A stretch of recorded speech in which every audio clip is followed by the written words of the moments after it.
Halo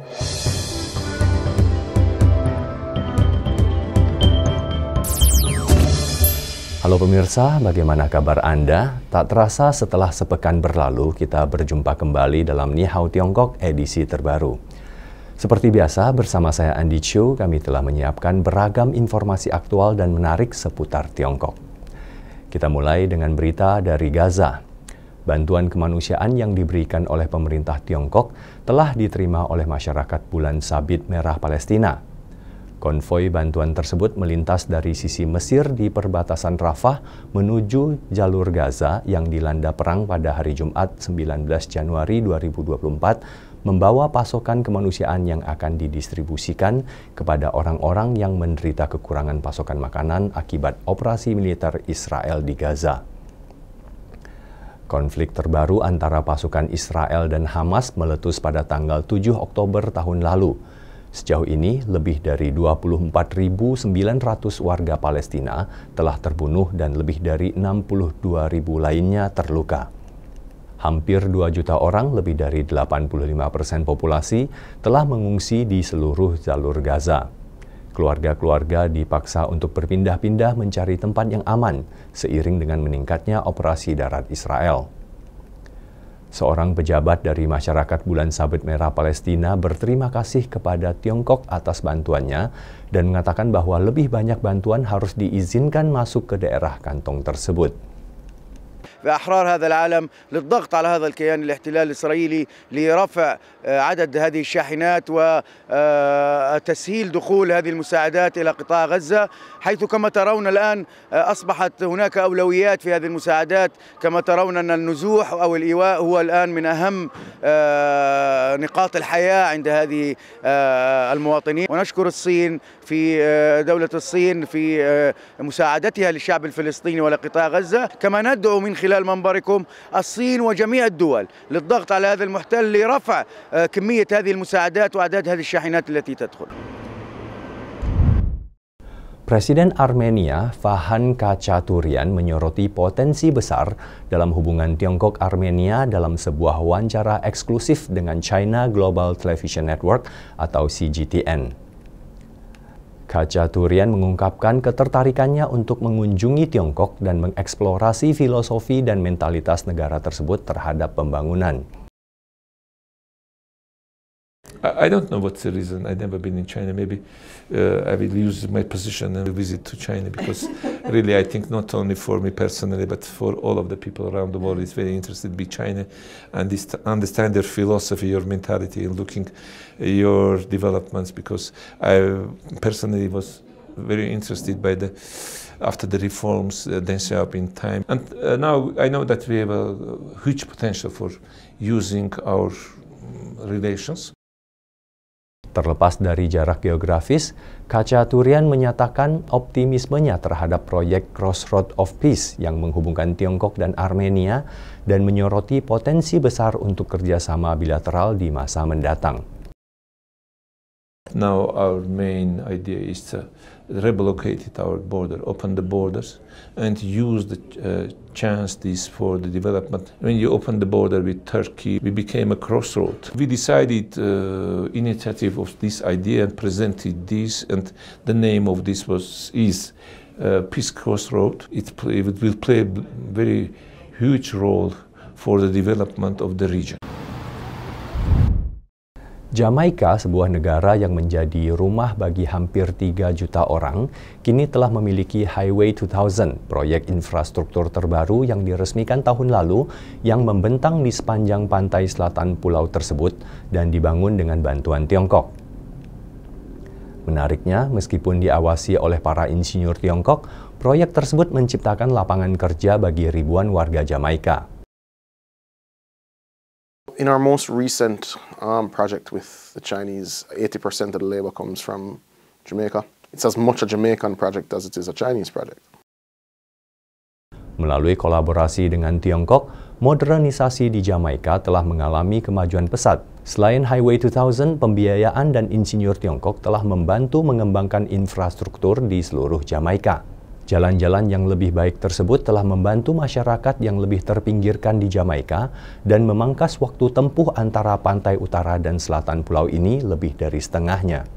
Bagi Menteri Luar Negeri dan Perdagangan Luar Negeri Jamaika, Kamina Johnson-Smith, proyek-proyek infrastruktur seperti itu merupakan hasil dari hubungan yang semakin erat antara Jamaika dan Tiongkok.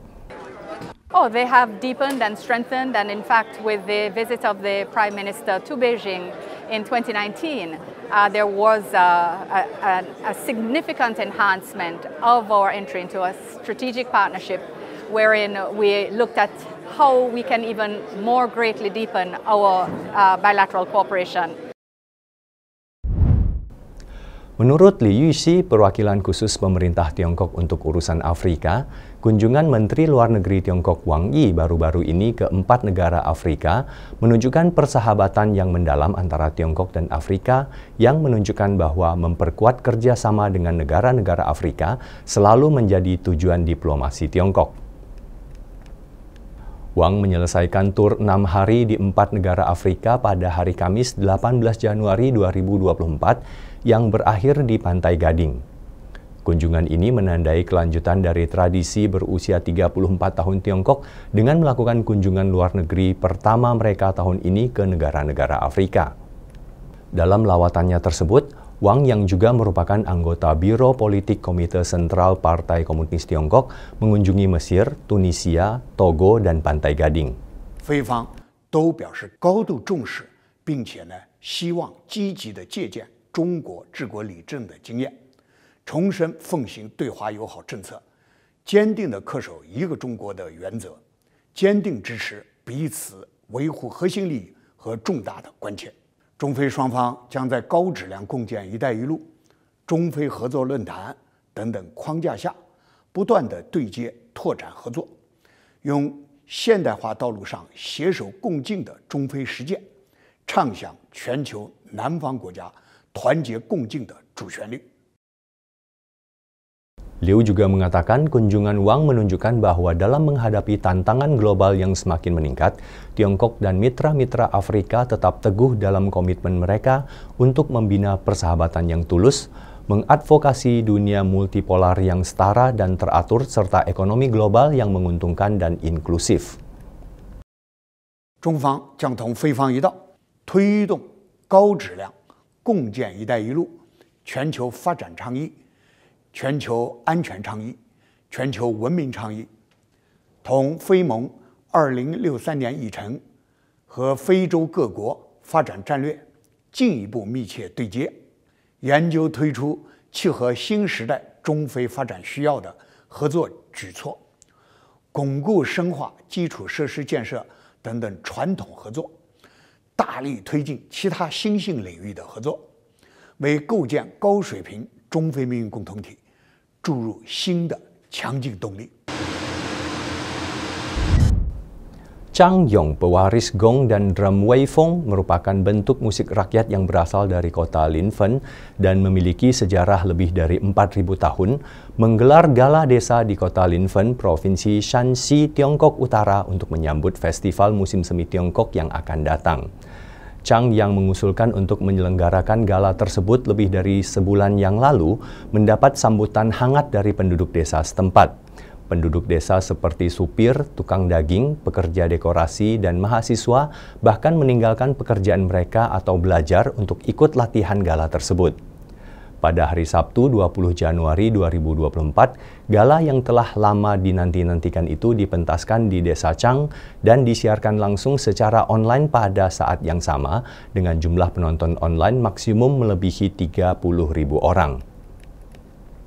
Chang yang mulai belajar bermain drum sejak berusia 15 tahun dan membuka sebuah perusahaan yang didedikasikan untuk menyebarkan budaya drum pada tahun 2008. Khawatir bahwa partitur gong dan drum weifeng akan hilang suatu hari nanti, Chang mengunjungi lebih dari 300 desa selama 15 tahun terakhir dan menyimpan lebih dari 1.500 partitur.